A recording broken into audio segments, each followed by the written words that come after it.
കീഴടങ്ങില്ല, ഇടപെട്ടാൽ പരിഹരിക്കാനാവാത്ത നാശനഷ്ടങ്ങൾ ഉണ്ടാകുമെന്ന് US മുന്നറിയിപ്പ് നൽകി ഇറാൻ. ഇന്തോനേഷ്യയിലെ അഗ്നിപർവ്വത സ്ഫോടനത്തെ തുടർന്ന് ബാലിയിലേക്കുള്ള 20-ലധികം വിമാന സർവീസുകൾ റദ്ദാക്കി.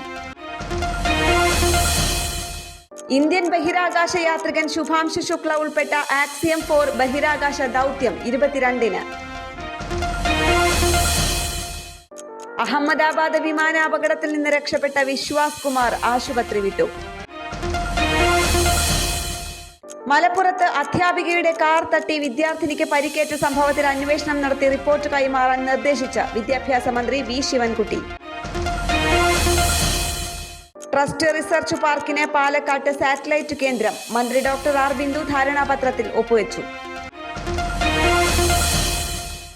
ഫിഫ ക്ലബ് ലോകകപ്പ് മാഞ്ചസ്റ്റർ സിറ്റിയും റയൽ മാഡ്രിഡും ഇന്ന് മത്സരത്തിന്.